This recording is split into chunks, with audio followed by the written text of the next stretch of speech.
राधे राधे। आशा करती हूँ कि आप सभी लोग खुश होंगे, स्वस्थ होंगे, मस्त होंगे। आज मैं आप लोगों को पूर्णमासी व्रत कथा सुनाने जा रही हूँ। आप सभी लोगों को कार्तिक पूर्णिमा की हार्दिक शुभकामनाएं। यह जो मैं कथा सुनाने जा रही हूँ, यह कार्तिक पूर्णिमा व्रत कथा। द्वापर युग में एक समय की बात है कि यशोदा जी ने भगवान श्री कृष्ण से कहा, हे कृष्ण, तुम सारे संसार के उत्पन्नकर्ता, पोषण तथा उसके संहार करता हो। आज कोई ऐसा व्रत मुझको कहो जिसके करने से मृत्यु लोक में स्त्रियों को विधवा होने का भय न रहे तथा यह व्रत सभी मनुष्यों की मनोकामनाएं पूर्ण करने वाला हो। श्री कृष्ण भगवान कहते हैं, हे माता, तुमने अति सुंदर प्रश्न किया है। मैं तुमसे ऐसे ही व्रत को सविस्तार कहता हूँ।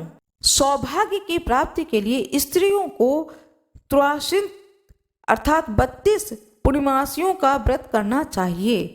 इस व्रत के करने से स्त्रियों को सौभाग्य संपत्ति मिलती है। यह व्रत अचल सौभाग्य को देने वाला एवं भगवान शंकर के प्रति मनुष्य मात्र की भक्ति को बढ़ाने वाला है। यशोदा माँ के कहने पर भगवान श्री कृष्ण कहते हैं कि सर्वप्रथम इस व्रत को मृत्यु लोक में किसने किया था, इसके विषय में विस्तार पूर्वक मुझसे कहो।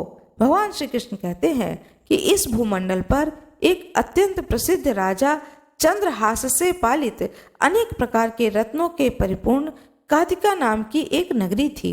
वहां पर धनेश्वर नाम का एक ब्राह्मण था। उसकी स्त्री अति सुशील रूपवती थी। दोनों ही उस नगरी में बड़े प्रेम के साथ रहते थे। घर में धन धान्य आदि की कमी नहीं थी। उनको बड़ा ही दुख था। वह एक दुख था कि उनके कोई संतान नहीं थी। इस दुख से वह अत्यंत दुखी रहते थे। एक समय एक बड़ा तपस्वी योगी आया उस नगरी में। वह योगी उस ब्राह्मण के घर को छोड़कर अन्य सब घरों से भिक्षा लाकर भोजन किया करता था। रूपवती से वह भिक्षा नहीं लेता था। उस योगी ने एक दिन रूपवती से भिक्षा न लेकर किसी अन्य घर से भिक्षा लेकर गंगा के किनारे जाकर के भिक्षा अन्न को प्रेम पूर्वक खा रहा था कि धनेश्वर ने योगी का यह सब कार्य किसी प्रकार से देख लिया।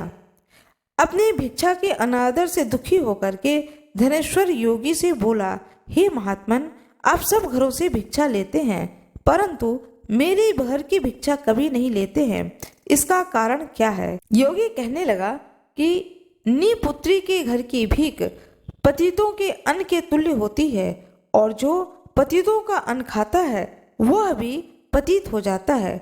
चूंकि तुम निपूते हो अतः पतित हो जाने के भय से मैं भी तुम्हारे घर की भिक्षा नहीं लेता हूँ। धनेश्वर यह बात सुन करके अपने मन में बड़ा ही दुखी हुआ। हाथ जोड़ करके योगी के पैरों पर गिर पड़ा तथा आर्त भाव से कहने लगा, हे महाराज, यदि ऐसा है तो आप मुझको पुत्र प्राप्ति का उपाय बताएं। आप सर्वज्ञ हैं, मुझ पर अवश्य यह कृपा कीजिए। धन की मेरे घर में कोई कमी नहीं है परंतु पुत्र न होने के कारण मैं अत्यंत दुखी हूँ। आप मेरे इस दुख का हरण करें।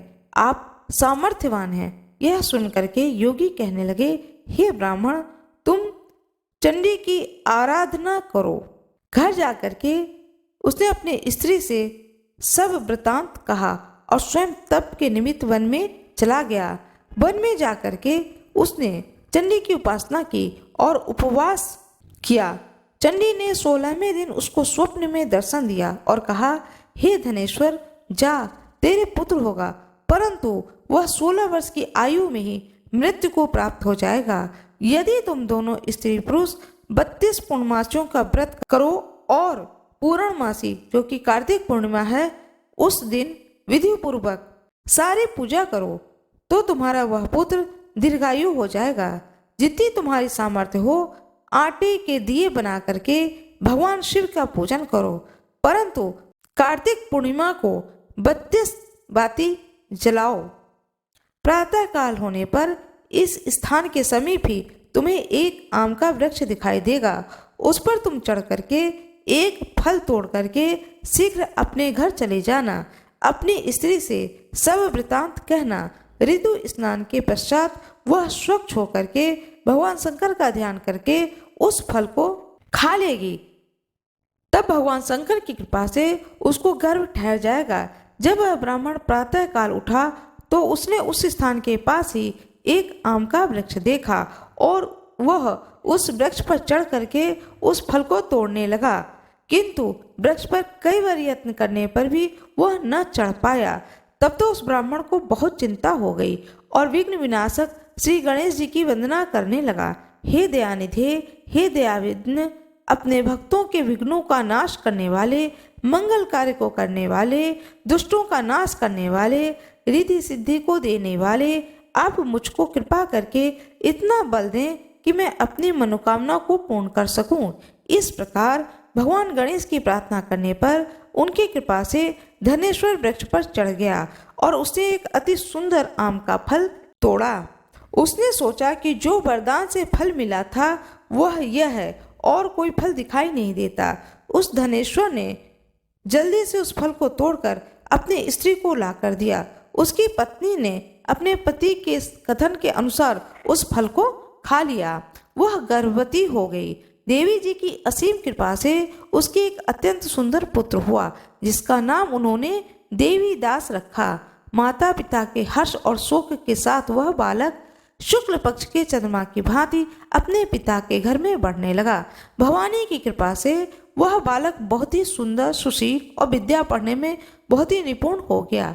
दुर्गा जी की आज्ञा के अनुसार उसकी माता ने दुरांशित 32 पूर्णमासी का व्रत रखा और कार्तिक पूर्णिमा आने पर उन्होंने 32 बाती जलाए, जिससे कि उनका पुत्र बड़ी आयु वाला हो जाए। 16वां वर्ष लगते ही देवी दास के माता पिता को बड़ी चिंता हो गई कि कहीं उनके पुत्र की इस वर्ष मृत्यु न हो जाए। इसलिए उन्होंने अपने मन में विचार किया कि यदि यह दुर्घटना उनके सामने हो गई तो वे इसे कैसे सहन कर सकेंगे।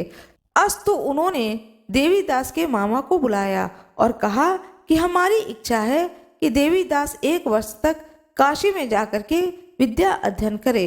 उसको अकेला भी नहीं छोड़ना चाहते हैं, इसलिए साथ में तुम भी चले जाओ और 1 वर्ष के पश्चात इसको वापस लौटा लाना। सब प्रबंध करके उनके माता पिता ने काशी जाने के लिए देवी दास को एक घोड़े पर बैठा करके उसके मामा को उसके साथ कर दिया। परंतु यह बात उसके मामा या किसी और से नहीं कही। धनेश्वर ने सपत्नीक अपने पुत्र की मंगल कामना तथा दीर्घायु के लिए भगवती दुर्गा की आराधना और पूर्णमासी का व्रत करना आरंभ कर दिया। इस प्रकार 32 पूर्णमासी का व्रत पूरा किया। कुछ समय पश्चात एक दिन दोनों मामा और भांजे मार्ग में रात बिताने के लिए किसी ग्राम में ठहरे हुए थे। उस दिन उस गांव में एक ब्राह्मण की अत्यंत सुंदर, सुशील, विदुषी और गुणवती कन्या का विवाह होने वाला था। जिस धर्मशाला के अंदर वर और उसकी बारात ठहरी हुई थी, उसी धर्मशाला में देवीदास और उसके मामा भी ठहरे हुए थे। संयोग बस कन्या को तेल आदि चढ़ा करके मंडप आदि का कृत्य किया गया तो लगन के समय वर को धनुर्वात हो गया। अस्तु वर के पिता ने अपने कुटुंबियों से परामर्श करके निश्चय किया कि देवीदास जैसा पुत्र जो कि बहुत ही सुंदर है, क्यों न इसी के साथ ही लगन करा दूं और बाद में विवाह के समय अन्य कार्य मेरे लड़के के साथ हो जाएंगे। ऐसा सोच करके वह देवीदास के मामा के पास जाकर बोला कि तुम थोड़ी देर के लिए अपने भांजे को हमें दे दो, जिससे विवाह व लगन का समय सब कृत्य सुचारू रूप से हो सके। तब उसके मामा कहने लगे कि वो तो ठीक है, किंतु मधुपर्क आदि कन्यादान के समय वर को मिले वह सब हमें दे दिया जाए, जो मेरा भांजा इस बारात को का दूल्हा बन जाएगा। यह बात वर के पिता ने स्वीकार कर ली। अब वर के स्थान पर वह भांजा दूल्हा बन करके चला गया। उसके बाद में सारा विवाह कार्य रात में विधिपूर्वक संपन्न हो गया। पत्नी के साथ वह भोजन न कर सका और अपने मन में सोचने लगा कि जाने से पहले इसको क्यों न सारी बात बता दी जाए। वह एकांत में इसी सोच में गर्म निश्वास छोड़ने लगा तथा उसकी आंखों में आंसू भी आ गए। तब वधू ने पूछा, क्या बात है, आप इतने उदासीन और दुखी क्यों हो रहे हैं? तब उसने सब बातों को कहा। पिता व उसके मामा में हुई बातें उसको बतला दी। तब कन्या कहने लगी कि ब्रह्म विवाह के विपरीत कैसे हो सकता है। देव, ब्राह्मण और अग्नि के सामने मैंने आपको ही अपना पति बनाया है, इसलिए आप ही मेरे पति हैं। मैं आपकी ही पत्नी रहूंगी, किसी अन्य की कदापि नहीं। तब देवीदास ने कहा कि ऐसा मत करिए, क्योंकि मेरी आयु बहुत थोड़ी है। मेरे पश्चात आपकी क्या गति होगी, इन बातों को अच्छी तरह विचार कर लो। परंतु वह दृढ़ विचार वाली स्त्री बोली कि जो आपकी गति होगी वही मेरी गति होगी। हे स्वामी, आप उठिए और भोजन करिए, आप निश्चय ही भूखे होंगे। इसके बाद देवीदास और उसकी पत्नी दोनों ने भोजन किया तथा शेष रात्रि भी वे सोते रहे। प्रातःकाल 4 बजे देवीदास ने भी पत्नी को 3 नगों से जड़ी हुई एक अंगूठी दी, एक रुमाल दिया और बोला, हे प्रिय, इसे लो और संकेत समझ करके स्थिर चित्त हो जाओ। मेरा मरण और जीवन जानने के लिए एक पुष्प वाटिका बना लो, उसमें सुगंधित वाली एक नव मल्लिका लगा लो, उसके प्रतिदिन जल से सिंचित करना और आनंद के साथ में खेलो कूदो तथा उत्सव मनाओ। जिस समय जिस दिन मेरा प्राणांत होगा ये फूल सूख जाएंगे और जब ये फिर हरे हो जाएं तो जान लेना कि मैं जीवित हूँ। इस प्रकार से सारी बातें उस ब्राह्मण कुमार ने अपनी स्त्री को समझा दिया। प्रातःकाल होते ही वहां पर गाजा बाजा बजने लगा। जिस समय विवाह के कार्य समाप्त करने के लिए वर तथा सब बाराती मंडप में आए तो कन्या ने वर को भली प्रकार से देख करके अपने पिता से कहा कि यह मेरा पति नहीं है। मेरा पति वही है जिसके साथ रात्रि में मेरा पाणी ग्रहण हुआ था, इसके साथ मेरा विवाह नहीं हुआ है। यदि वह वही है तो बताए कि मैंने इसको क्या दिया। मधुपर्क और कन्यादान के समय में जो मैंने भूषण आदि दिए थे उन्हें दिखाए तथा रात में मैंने क्या गुप्त बातें की थी वह सब सुनाए। पिता ने यह सारी बातें वर को बुलाकर पूछा। कन्या की यह बातें सुनकर वह कहने लगे कि मैं कुछ नहीं जानता हूँ। इसके पश्चात लज्जित होकर के वह अपना सा मुंह लेकर के चला गया और सारी बारात अपमानित होकर के वहां से लौट गई। भगवान श्री कृष्ण कहते हैं, हे माता, इस प्रकार देवीदास काशी विद्याध्ययन के लिए चला गया। जब कुछ समय बीत गया तो काल से प्रेरित होकर के एक सर्प रात्रि के समय उसको डसने के लिए वहां पर आया। उस समय विषधर के प्रभाव से उसके शयन का स्थान चारों ओर से विष की ज्वाला से विषैला हो गया, परंतु वृतराज के प्रभाव से उसको काटने ना पाया, क्योंकि पहले ही उसकी माता ने त्रवांसित 32 पूर्णिमा का व्रत कर लिया था। इसके बाद मध्याह्न के समय स्वयं काल वहां पर आया, उसके शरीर पर पड़ा। भगवान की कृपा से उसी समय माँ पार्वती भगवान शंकर के साथ वहां पर आ गए। उसको मूर्छित दशा में देख करके माता पार्वती ने भगवान शिव से प्रार्थना की कि महाराज, इस बालक की माता ने पहले 32 पूर्णिमा का व्रत किया, जिसके प्रभाव से हे प्रभु आप इसे प्राणदान दें। भवानी के कहने पर भक्त वत्सल भगवान श्री शिव ने उसको प्राणदान दे दिया। इस व्रत के प्रभाव से ही काल मृत्यु को छोड़ देना पड़ा और वह स्वस्थ होकर के बैठ गया। उधर उसकी स्त्री उसके काल की प्रतीक्षा किया करती थी। जब उसने देखा कि उस पुष्प वाटिका में पत्र पुष्प कुछ भी नहीं रहे तो उसको अत्यंत ही आश्चर्य हुआ। जब वह वैसे ही हरे भरे हो गए तो वह जान गई कि उसका पति जीवित है। यह देख करके वह अत्यंत प्रसन्न हुई और अपने पिता से कहने लगी, पिताजी, मेरा पति जीवित है, आप उनको ढूंढिए। जब 16वां वर्ष व्यतीत हो गया तो देवदास भी अपने मामा के साथ काशी से चल दिया। इधर उसके ससुर उसको ढूंढने के लिए अपने घर से आने वाले ही थे कि वहां पर उन्होंने मामा और भांजे को देखा। उनको आया देख करके उनके ससुर बड़े ही प्रसन्न हुए और उनको अपने साथ में लेकर के घर आए। उस समय नगर के निवासी भी वहां इकट्ठा हो गए और सबने कहा कि अवश्य इसी बालक के साथ इस कन्या का विवाह हुआ था। उस बालक को जब कन्या ने देखा तो पहचान लिया और कहा कि यह तो वही है जो विवाह करने आए थे। तद उपरांत सभी कहने लगे कि भला हुआ जो यह आ गया। सब नगरवासियों ने आनंद मनाया।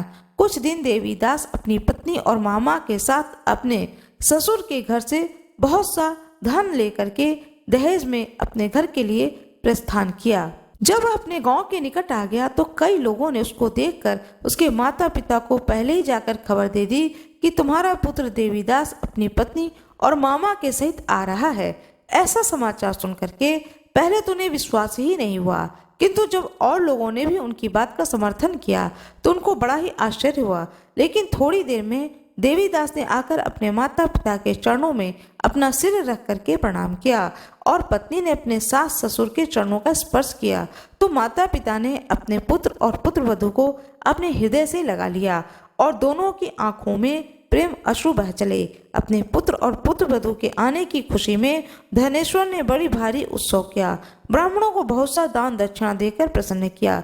भगवान श्री कृष्ण कहने लगे, इस प्रकार धनेश्वर ने 32 पूर्णमासी के व्रत के प्रभाव से पुत्रवान हो गया। जो भी स्त्रियां इस व्रत को करती हैं वे जन्म जन्मांतरों में वैधव्य का दुख को नहीं भोगती हैं, सदैव सौभाग्यवती रहती हैं। यह मेरा वचन है, इसमें कोई संदेह नहीं है। यह व्रत पुत्र पौत्रों को देने वाला, संपूर्ण मनोकामनाओं को पूर्ण करने वाला और सभी इच्छाओं को पूर्ण करने वाला है। और इस व्रत को धारण करने से भगवान शिव और माता पार्वती और भगवान विष्णु की कृपा की प्राप्ति होती है। जिस प्रकार से भगवान शंकर ने उस धनेश्वर की मनोकामना को पूर्ण किया, इसी प्रकार से कथा सुनने वालों की और कथा सुनाने वालों की भी मनोकामनाओं की पूर्ति करें। भगवान शिव की जय हो, भगवान श्री कृष्ण की जय हो, माता यशोदा की जय हो। मेरा यह वीडियो आप लोगों को अच्छी लगी हो तो कृपया वीडियो को लाइक जरूर करिएगा, चैनल को सब्सक्राइब करिएगा, बेल आइकन अवश्य ही दबा दीजिएगा। लाइक करने में आप लोगों का कोई नुकसान नहीं है, कृपया वीडियो को लाइक जरूर करिएगा। आप सभी लोगों का बहुत बहुत धन्यवाद।